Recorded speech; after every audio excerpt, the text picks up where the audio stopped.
We live in a world with so much hurt, many in physical pain, Alzheimer's, cancer, mental illness, addiction, or living with a chronic illness. Others shouldering the overwhelming weight of caregiving. People all around us are suffering. For millennia, people have turned to the Bible to find hope in the midst of endless suffering.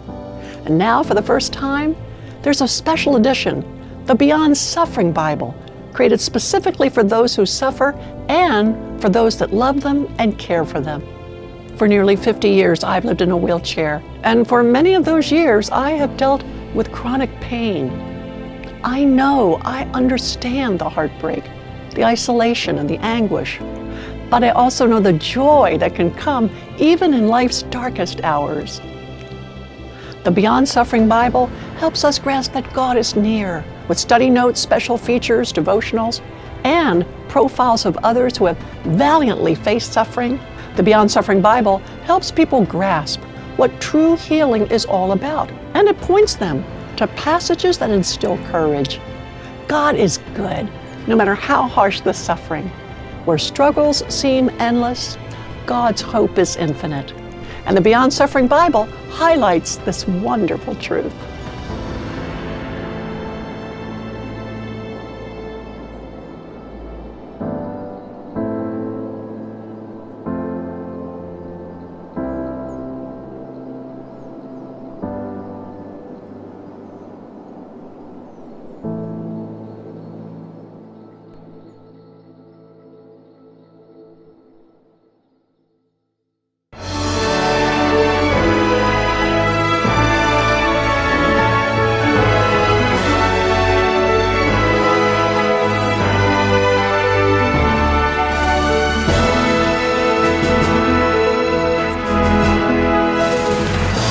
Lições Bíblicas Adultos. Lição 8. As causas da desunião devem ser eliminadas. Mais uma vez estamos tratando de um assunto que envolve a vida íntima e espiritual do povo judeu. Na verdade, nesta lição nós vamos tratar de um conflito que surgiu entre algumas classes sociais que exigiram da liderança algumas soluções objetivas. Então vamos ver exatamente como isso aconteceu, e é muito importante saber que esta lição, esse tema está mais ou menos baseado no texto bíblico em classe. Esta lição está dentro do capítulo 5 do livro de Neemias, nos versículos 1 e de 6 a 12.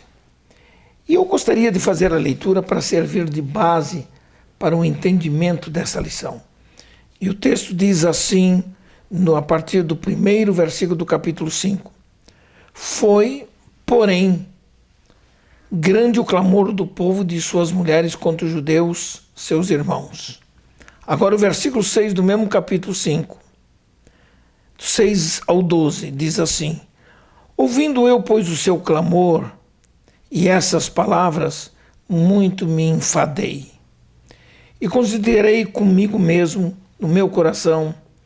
Depois pelejei com os nobres e com os magistrados e disse-lhes: usura tomais cada um de seu irmão. E ajuntei contra eles um grande ajuntamento. E disse-lhes: nós resgatamos os judeus, nossos irmãos, que foram vendidos às gentes, segundo nossas posses. E vós, outra vez, venderíeis vossos irmãos, ou vender-se-iam a nós? Então se calaram e não acharam que responder. Disse mais: não é bom o que fazeis. Porventura não devias andar no temor do nosso Deus, por causa do opróbrio dos gentios, os nossos inimigos?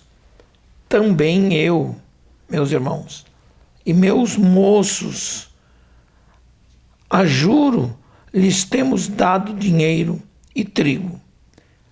Deixemos este ganho Restituí-lhes hoje, vos peço, as suas terras, as suas vinhas, os seus olivais e as suas casas, como também o 100º do dinheiro, do trigo, do mosto e do azeite que vós exigis deles. Então disseram: restituir-lhe-emos e nada procuraremos deles.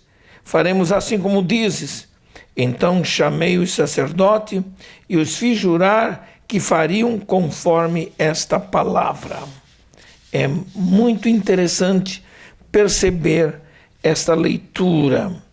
E então nos perguntamos: qual era a base desta união promovida agora pela liderança, especialmente aqui? A união, ela caracterizava os judeus, principalmente os judeus libertos do cativeiro. Todos, em primeiro lugar, todos esses judeus eram do mesmo povo. E todos confessavam a sua fé no único Deus verdadeiro.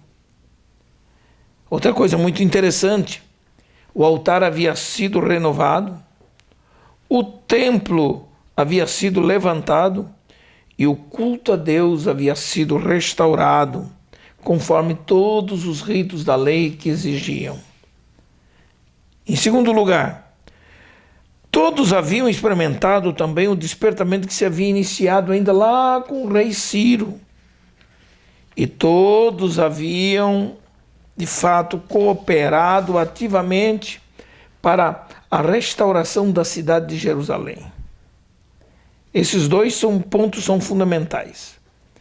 Esta união entre o próprio povo judeu simbolizava e simboliza ainda hoje a união que deve haver na Igreja de Deus. Gálatas 6:16 nos mostra isso aí.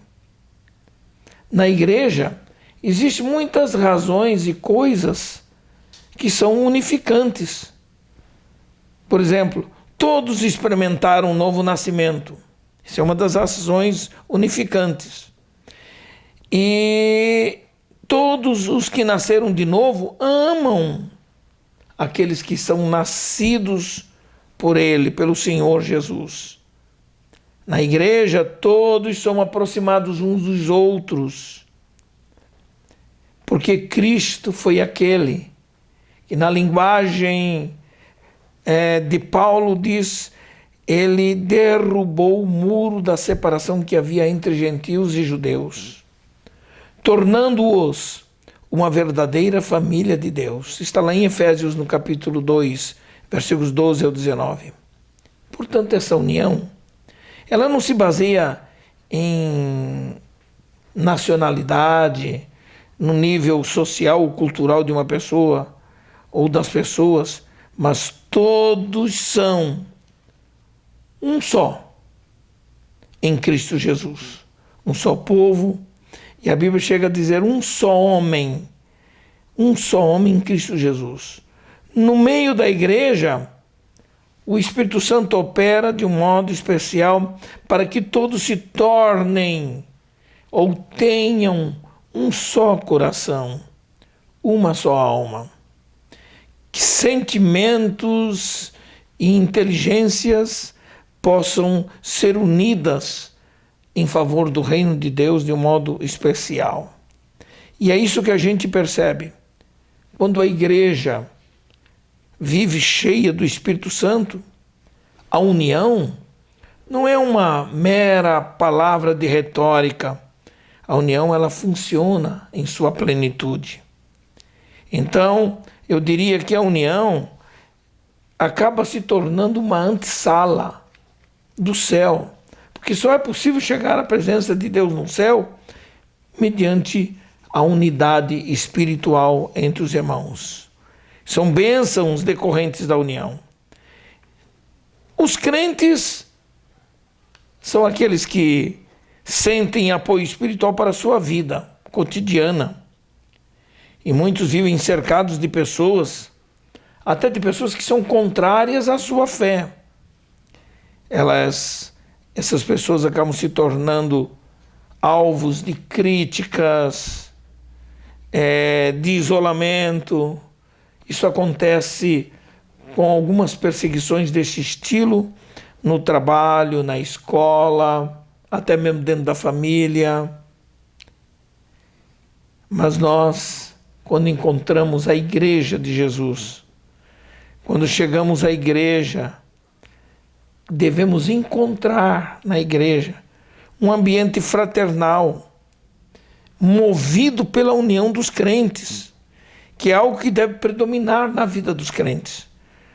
E o salmista diz o seguinte: quão bom e quão suave é que os irmãos vivam em união. Salmo 133, versículo 1.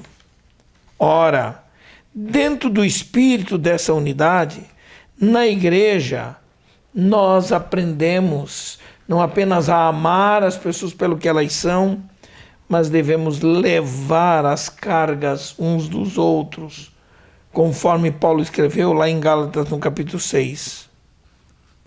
É interessante que quando a gente fala de cargas, precisamos levar em conta o significado dessa carga.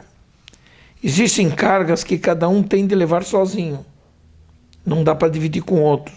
São cargas muito pessoais, muito individuais. Mas existem também cargas em que podemos ajudar uns aos outros. Se você vê alguém necessitado, não apenas materialmente, mas espiritualmente, moralmente, você pode ajudá-la. É muito importante, na hora do aperto, saber que a igreja, dominada pelo sentimento do amor, o amor do Espírito, que é aquele amor que nos constrange, no sentido de ajudar a todas as pessoas. A união é algo poderoso, porque a união nos torna fortes. Uma ovelha sozinha não faz muita coisa. Facilmente ela pode ser tomada pelo inimigo, pelo predador. Mas quando ela está com o rebanho, ela é protegida. É interessante perceber na experiência de um pastor e as suas ovelhas, quando ele está no campo e chega à noite, ele para não perder as suas ovelhas, ele as reúne e elas vêm para um redil. E nesse redil elas ficam umas próximas das outras.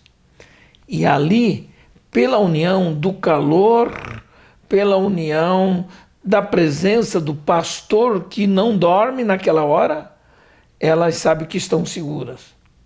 Porque basta uma ovelha daquela estar fora do redil, separada, para ser alvo próprio e rápido de um predador. Facilmente isso poderia acontecer. Outra coisa, uma igreja que vive em união, que promove a união dos irmãos, é uma igreja que tem um testemunho maravilhoso, a ponto de chamar a atenção dos que estão do lado de fora. Jesus disse que através dessa união o mundo conheceria que ele foi enviado ao Pai. Por isso ele orou ao Pai no capítulo 17 de João: Pai, quero que eles sejam um, como eu e tu somos um. Essa união, então, é o segredo da vitória pessoal de qualquer crente, mas, de modo geral, é o segredo da vitória da igreja como um todo. O óleo, aquele óleo que desce sobre a cabeça do sumo sacerdote no Velho Testamento, neste caso, na igreja, o nosso sumo sacerdote é Jesus Cristo. Este óleo é o óleo da união, esse óleo que nos une, que nos fazem brilhar no contato e na comunhão com o Senhor Jesus Cristo. Jesus disse na sua oração, no capítulo 17, 22, Jesus disse: Pai, eu dei-lhes a glória que a mim me deste, para que sejam um. Ora, precisamos disto, sermos um só, porque temos um só Deus, um só Senhor, e devemos ser um só em termos de unidade fraternal, amorosa, cristã, assim como o Pai, o Filho e o Espírito Santo são um. nós também devemos ser um só. O autor de Eclesiastes já dizia que o cordão de 3 dobras não se quebra tão depressa. E isto é um fato. Está lá em Eclesiastes no capítulo 4 e versículo 12. Ora, para entendermos a importância da palavra comunhão, precisamos conceituá-la. E conceituá-la bem biblicamente, para entender o seu significado. A palavra grega do Novo Testamento mais conhecida e citada, na verdade, é a palavra koinonia. E koinonia significa ter tudo em comum. Sociedade, companheirismo. É isso que quer dizer. A parte que alguém tem em algo, ou participação, o companheirismo reconhecido e desfrutado, tudo isso implica em frutos e bênçãos da união. É assim que, usado acerca das experiências, dos interesses comuns dos crentes, que nós promovemos a união. O conhecimento do Filho de Deus só é possível quando todos estão unidos com uma mesma fé, o mesmo Senhor. Isso é fundamental. Quando a gente toma a Santa Ceia, nós temos os emblemas da ceia do Senhor. E esses emblemas, eles estão incutidos na simbologia do sangue e também do pão. O vinho e o pão são símbolos, emblemas da unidade do crente com Jesus Cristo. Por isso a nossa participação na Santa Ceia é uma participação de unidade com Ele, de comunhão com Ele, de koinonia com Ele. E isto é fundamental a gente aprender. Uma outra verdade para considerarmos: a união entre os judeus lá nos dias depois da obra concluída de construção, essa união estava de repente ameaçada. Estava ameaçada. E ameaçada pelo quê? Por umas coisas íntimas da vida cotidiana das pessoas. Essa ameaça tratava-se principalmente de uma injustiça social que acontecia entre o próprio povo judeu. A vida daqueles que voltaram da Babilônia era uma vida muito difícil, porque eles tinham que reconstruir suas próprias vidas. Então o que acontecia? Para poder recomeçar, eles se obrigavam a tomar dinheiro emprestado, não só para o sustento de suas famílias, mas também para pagar o imposto do governo. Eles tomavam esse dinheiro emprestado, olha só, dos seus irmãos mais ricos, dentro da própria comunidade judaica. E esses irmãos mais ricos acabavam por cobrar juros altíssimos. Juros com muita usura, a ponto de ser percebida. Quando os mais pobres não conseguiam pagar os empréstimos tomados desses irmãos ricos, o que é que eles faziam, esses irmãos ricos? Para executar a dívida, eles tomavam as suas casas, tomavam os pedacinhos de terra que haviam possuído. O pior, tomavam até mesmo, às vezes, os filhos e as filhas desses devedores como pagamento por aquilo que eles não estavam podendo pagar de imediato. E isto se constituiu num problema de injustiça social gravíssimo e foi causa de grande clamor entre os judeus, que não sabiam mais o que fazer. Esse assunto acabou chegando ao conhecimento de Neemias.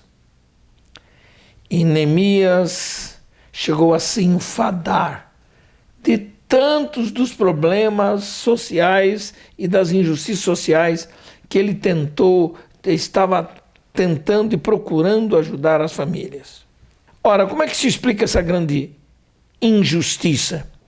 Em primeiro lugar, a resposta mais viável, mais certa: se praticava injustiça, por gente da mesma família, por gente da mesma comunidade, porque faltava-lhes amor. Amor para com os mais pobres. E dessa forma, os ricos se aproveitavam e pecavam contra Deus, pecavam contra os seus irmãos mais pobres e não lhes davam o devido valor pelo esforço que eles tinham em estar por lá. A Bíblia diz que cada um deve considerar os outros superiores a si mesmo. Está em Filipenses 2:3, palavra conselheira de Paulo. E ainda diz mais em Efésios 4:2, e diz que nós devemos suportar uns aos outros em amor. A falta de amor é como uma doença, é como uma virose que domina muita gente. E por falta de amor, aqueles irmãos ricos chegavam a cobrar juros enormes com usura, coisa que era proibida na lei de Deus. Está lá em Levítico 22:36, em Êxodo 22:25. Meus queridos, isso é muito sério, porque a Bíblia diz que quem peca contra o irmão, na verdade está pecando contra o próprio Senhor Jesus Cristo. Outra coisa que a gente descobre aqui é que a atitude daqueles ricos era uma expressão não apenas da falta de amor, mas da dureza de coração contra os seus irmãos. Eles pouco se importavam, eles não tinham qualquer sensibilidade para tirar proveito da miséria de seus irmãos que eram mais pobres. O choro desses irmãos mais pobres não lhes comovia. E eles então oprimiam de forma tal de que faziam esses irmãos todos sofrerem. Pobreza, nós sempre vamos conviver com isto. Não cabe aqui a teologia da prosperidade, eu diria uma pseudo-teologia, porque isso não é teologia, uma falsa teologia da prosperidade.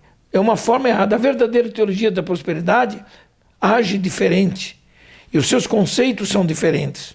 Mas aqueles que dizem nessa teologia, falsa teologia, que Deus não quer que ninguém seja pobre, que as riquezas do mundo pertencem a nós e que nós devemos tomar posse.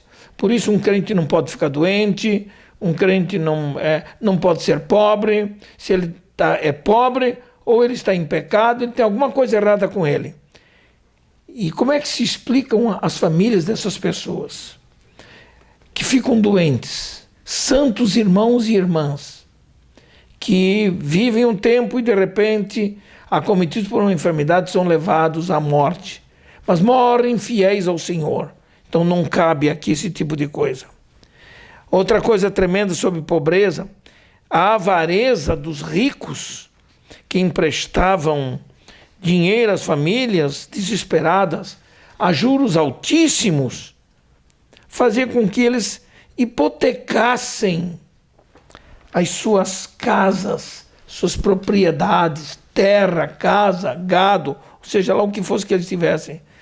E isto se tornou a causa principal da dificuldade que muitos se achavam naqueles dias depois da volta do cativeiro.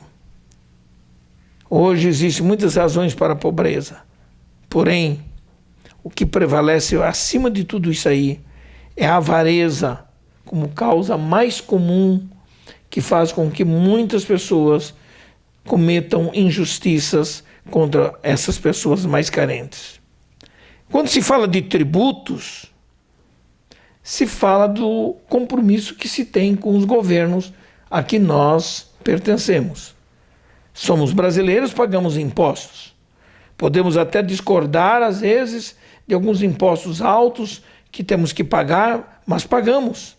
Pagamos até para podermos sobreviver de forma mais decente, sem ficar devendo nada para ninguém. E naqueles dias de Neemias, o rei persa cobrava cerca mais ou menos de 20 milhões em ouro de moedas que chamavam de dáricos, que era uma moeda persa. Anualmente isso acontecia em taxas diferentes. E o pagamento desses tributos era exigido em moedas de ouro ou prata, que depois eram derretidas no fogo e armazenadas em lingotes. Então tinham lingotes desses do ouro ou da prata, ou até mesmo do chumbo, coisa semelhante. Diz a história que quando Alexandre o Grande tomou Suzã, onde Neemias havia servido Artaxerxes, diz que ele encontrou cerca de 270 toneladas de ouro e 1.200 toneladas de prata. Um achado fantástico. A verdade é que a política privou o reino do seu dinheiro, criou a inflação e, em parte, foi responsável pela aflição econômica da Judéia. Outra palavra que é interessante considerar-se aqui sobre injustiça social é a palavra usura. É uma palavra hebraica que ela aparece como uma sobrecarga. Alguém que impõe sobre uma pessoa uma sobrecarga, alguma coisa além daquilo que ele pode carregar nos ombros. O Antigo Testamento sempre proibiu cobrar juros em empréstimos aos vizinhos mais pobres. Isso é bíblico, está lá. E essas condições estavam sendo violadas naquele período. Neemias foi mandado por Deus para ajudar e para solucionar os problemas. A primeira coisa que ele, quando percebeu essas injustiças, foi o de convocar o povo para um grande ajuntamento onde ele deveria trazer uma palavra para esse povo. O que é que ele fez? Ele reuniu o povo, ele lembrou a todos os irmãos que eram mais pobres, que estavam sendo literalmente escravizados e maltratados pelos mais ricos. Confrontou-os com a sua injustiça e perguntou-lhes: vender-se-iam a nós? Então se calaram e não acharam que responder, porque estavam chegando a essa situação. Neemias então fez uma proposta especial, uma proposta de conciliação. E ele, nessa proposta, ele dizia literalmente: deixemos este ganho nosso e restituí-lhes hoje desse ganho. Está lá em Neemias, no capítulo 5, versículos 10 e 11. Ora, Neemias incluiu-se na proposta, porque certamente ele e seus auxiliares haviam também emprestado dinheiro a juro. Notem bem, a juro, mas não com usura, um pouco diferente. E Neemias estava disposto a fazer a sua parte de sacrifício, a não receber os juros que os outros cobravam dos seus devedores. Bom, isto vem ensinar o relacionamento sadio que deve existir na igreja. É lamentável quando a gente ouve dizer alguém de que um crente, se ele pede emprestado a outro, ele se acha com direito de não cumprir o contrato que fez com esse crente pelo dinheiro emprestado. Um crente responsável, temente a Deus, é aquele que, se entrar em dificuldade, vai procurar a quem ele deve e explicar: a minha situação é esta, e eu preciso, de fato, da sua ajuda, da sua compreensão. Me dê um tempinho mais para eu poder pagar tudo certinho. Essa é a forma correta que um crente faz. O não de deixar de pagar, não prestar nenhuma resposta a quem deve. Isto a gente precisa aprender a reconhecer. Neemias não apenas se colocou entre aqueles que deveriam praticar justiça, agora é a prática da boa justiça social, entendendo e dizendo a todos que era importante que a gente restituísse as pessoas acerca dos juros que elas não estavam tendo para pagar. Neemias fez com que jurassem a esses ricos todos, diante dos sacerdotes, que era isso exatamente o que eles fariam. Está lá em Neemias 5,12. Um ato simbólico de Neemias confirmou aquele juramento solene. Que coisa maravilhosa! É quando nós, que como líderes, nos tornamos o modelo, o referencial, o exemplo que as pessoas precisam ver. É muito importante a gente perceber quando um homem de Deus cuida direito da sua vida pessoal e é respeitado na igreja pelo que ele é, pelo seu caráter, em que as pessoas olhem lá assentados no templo para o seu líder e dizem: ali está um homem de Deus. Sabe o que significa dizer isso? Alguém comprometido com a verdade, com a honestidade, com o cumprimento dos deveres. A verdade é que a proposta de Neemias foi acatada. E isso é que importa para todos nós. Outra coisa importante a gente levar em consideração é que a partir de então, a paz voltou a reinar entre os judeus.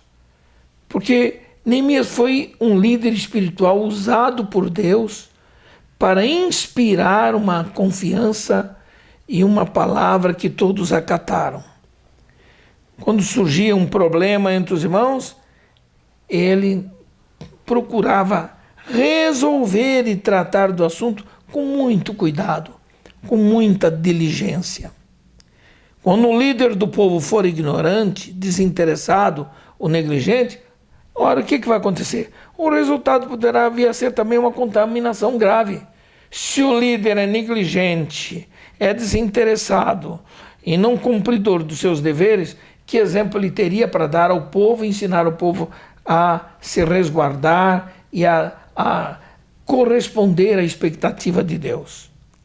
Faz parte das atribuições de um ministro manter a boa ordem das coisas na igreja. Isso é fundamental. As pessoas precisam olhar para o seu líder dessa forma. Eu sempre entendi desde novinho que o peso maior da minha responsabilidade é a imagem que eu transmito para aqueles que me obedecem, aqueles que me ouvem, aqueles a quem eu prego e ensino. Que olhem para mim e me vejam lá e digam: ele é um homem, mas é um homem de Deus. Ele é um homem sujeito a fraquezas, mas é um homem temente a Deus. Isso é fundamental. Isso é fundamental. Por isso, o ministro de Deus na igreja precisa também ser alguém capaz de conciliar as coisas, de desfazer conflitos, como foi o caso de Neemias fazendo com o povo judeu. Ele deve enfrentar os problemas sempre com atitude de humildade, de imparcialidade e com sabedoria de Deus. Neemias foi, sem dúvida, um exemplo para aqueles que estão à frente da obra de Deus. E é assim que nós aprendemos. Outra coisa, os problemas relacionais devem ser tratados carinhosamente. Eu disse problemas relacionais. Palavra de Jesus no grande sermão do monte: bem-aventurados os pacificadores. Mateus 5:9 está lá. Ora, irmãos, a desunião é algo da carne. A carne, ela denota um sentido moral e espiritual, metafórico aqui, para ilustrar uma força da nossa natureza humana, pecaminosa. E a nossa natureza pecaminosa sempre ela reage negativamente para impedir que você ande no Espírito. É por isso que quem anda no Espírito e quem é guiado e dirigido pelo Espírito Santo não vai praticar coisas que sejam capazes de trazer mal-estar no meio do povo de Deus. A desunião não cabe a nós. A desunião deve ser sempre a razão principal para ser eliminada do nosso meio. Porque ela destrói a comunhão, ela destrói o amor entre os irmãos, que são coisas tão preciosas na igreja. Andai em amor, como também Cristo vos amou. Palavra de Paulo. Quem ama a Deus, ama também a seu irmão. Palavras do apóstolo João. Jesus, por exemplo, orou dizendo, para que todos sejam um, como tu, ó Pai, o és em mim e eu em ti. Finalmente, em tudo isto, é importante que, se quisermos ter paz entre nós, se quisermos ser pacificadores, se quisermos fazer a vontade de Deus, precisamos cultivar uma vida de santidade, uma vida de comunhão com os irmãos, mas, acima de tudo, ter um testemunho diante do mundo, das pessoas notarem a diferença do nosso comportamento. A união entre os crentes é algo que pode chamar a atenção. E isto eu diria que é o selo da estabilidade espiritual e da paz na igreja. É muito importante também levarmos em conta esse aspecto.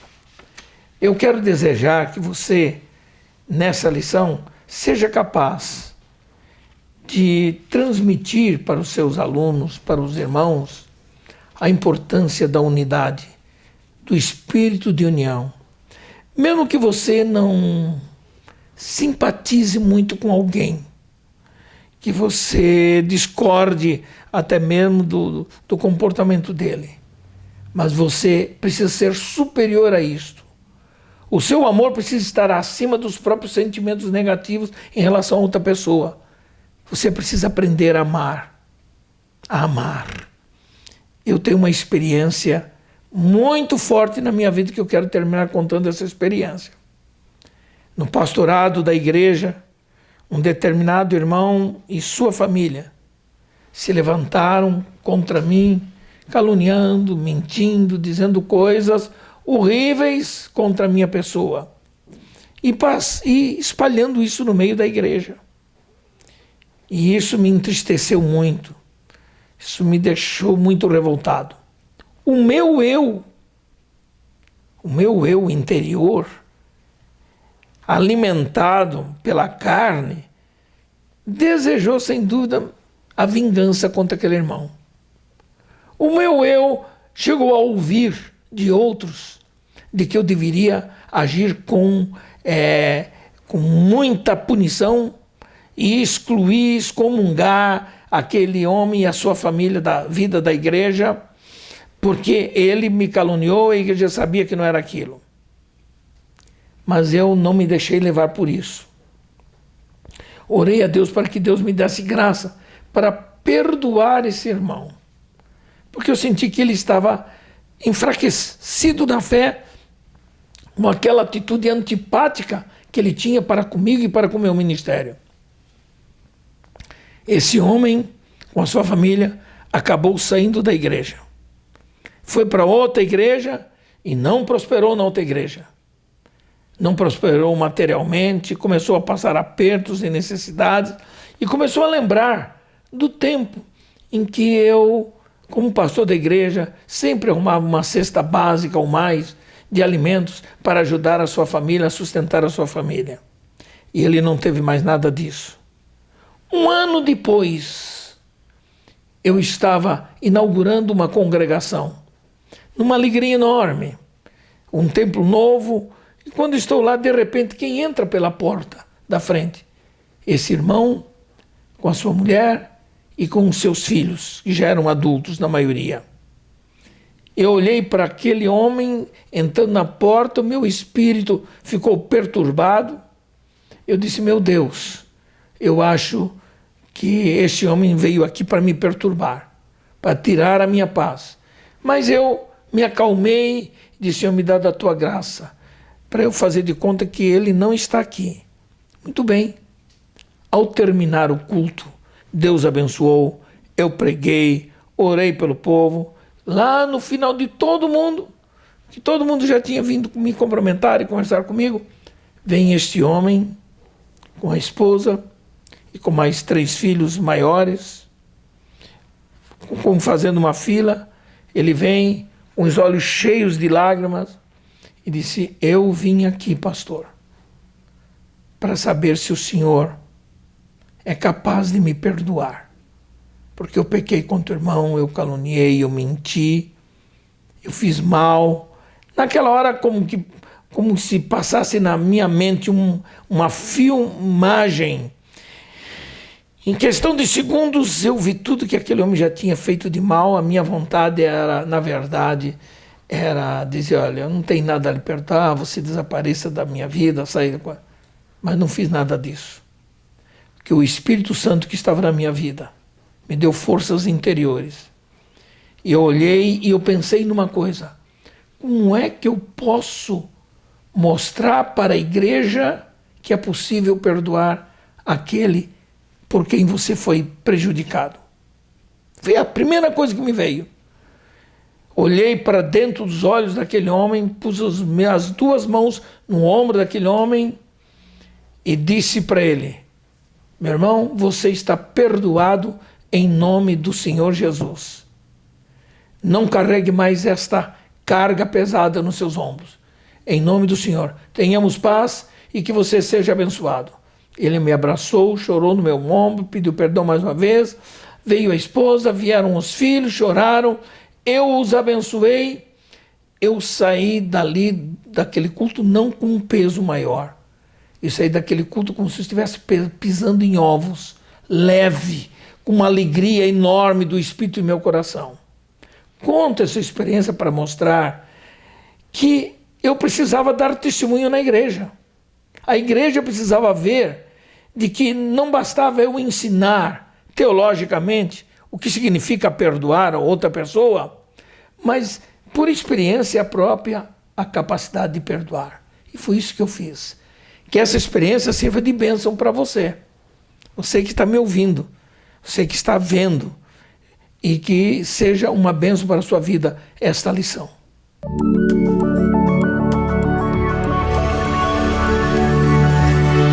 CPAD, a editora da Escola Dominical.